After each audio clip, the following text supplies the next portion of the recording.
Hey guys, it's me again. Thanks for tuning in back to my channel. Now this video is going to be a hit, I'm pretty sure, because we are all interested to know who's our soulmate. So what are the indications? How can you find out what exactly is a soulmate? Who exactly is a soulmate? All this will be explained in this video, so stay tuned.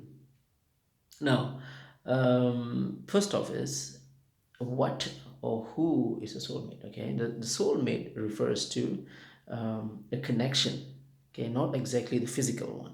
It's a spiritual connection. That's what a soulmate means. Again, the name itself implies soul, which has spiritual connotations to it. So that's the first thing for us to understand. Physicality and how we look and all that. That is that it plays a part, but mainly a spiritual connection, right? Now I've been recently engaged in this research, in this to truly understand what exactly clicks, what exactly is the one that gives us detailed information, and also surety that yes, one will meet his or her soulmate. All right, so let's do some definition first. The soulmate itself. Now, I read this long time ago. I'm not sure. Okay, if anyone here who studied philosophy, please correct me, or please educate me. Right? There's some philosopher, I don't know who. He said that there's a perfect match, the perfect match, the perfect half of us, somewhere missing somewhere, right? And when you find this person, you will click like a missing puzzle. You'll feel that everything is correct. And I don't know who's his name, so if anyone knows, please let me know. And same goes to the concept of Manu. Manu is in Sanskrit. Manu means human, basically, right? You have the laws of Manu Dharma. What a human must do, and what are the virtues of human and stuff like that. Then you have the Manu Bandhana, which is the karmic transaction of a human. All right. Manu, again, human. Bandhana means relationship, right? Bond. What are the relationship of humans in a karmic way? All right. Again, both refers the same thing. It means that some residual karmic transaction is being sent to the other life, right? So well, how do you know? Yeah, so say if you meet the person, yeah, you feel some kind of connection, but is there anything more to it? Yes, there is. First thing is intuitiveness, right? You and that person will have a lot of intuition, a lot of similar intuition. Like if you don't have to say anything verbally, the eyes will do all the talking. You just can understand what exactly he or she is trying to say. It conveys in a spiritual path or route, right? You don't need to say anything. There is a lot of intuitive sense into it. And of course, as I mentioned, mutuality. And there is this sense of authenticness there. You feel, you connect with this person with a lot of authenticity. There's a lot of organic things going on here, right? So that's a little bit about your soulmate, right? To put it, I mean, to encapsulate the whole thing, just understand that it's like someone whom you feel very, very, very comfortable. Now, who could this be, right? Who could it be? It could be your family members. It could be your spouse, your partner, your better half. It could be a mate. It could be a guy who has a soulmate as another guy.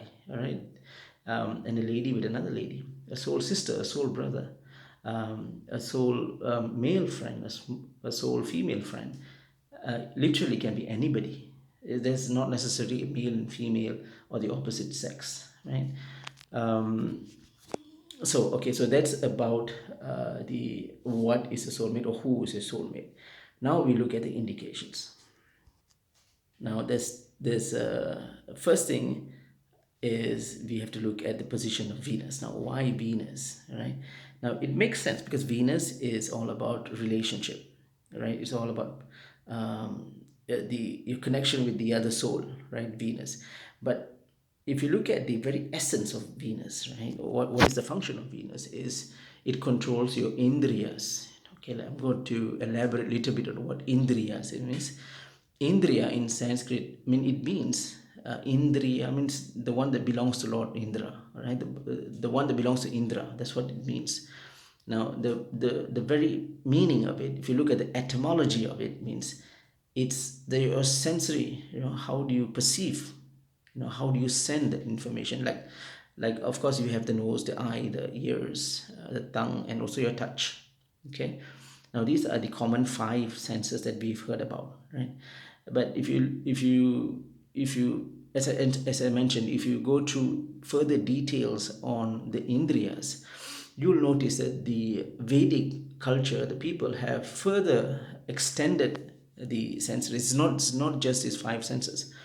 They have the now I'm not exactly sure, but there's something called karma indriya.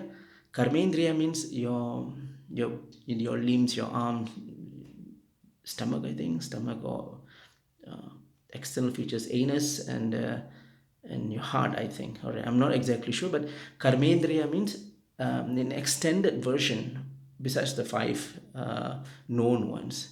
And then you have the manas, the mind, that is again an indriya, and so on and so forth, right? There is an appendage for all this, okay?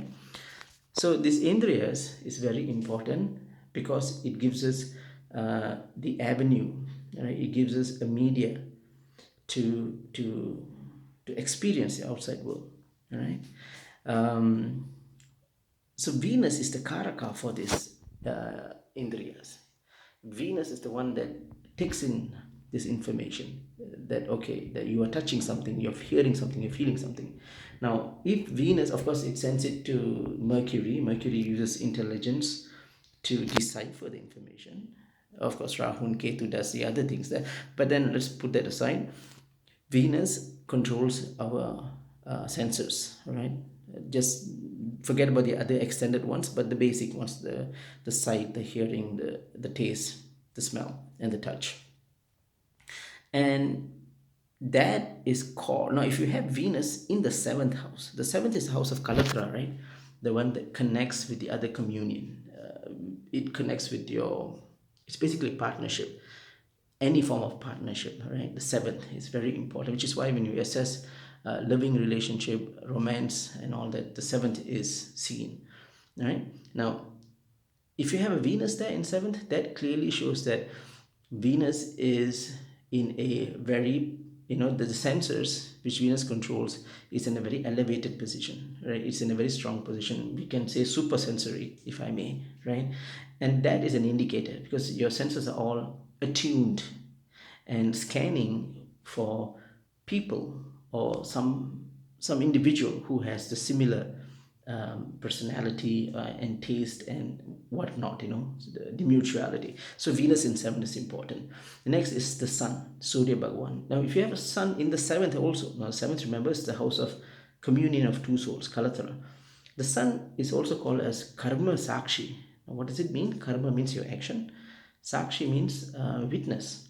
It witnesses your action. Now, if Sun is there, Sun is clearly saying that it's looking or it's witnessing something very important in the seventh house. Again, it shows a strong connection with, it's looking for someone who has the same connection.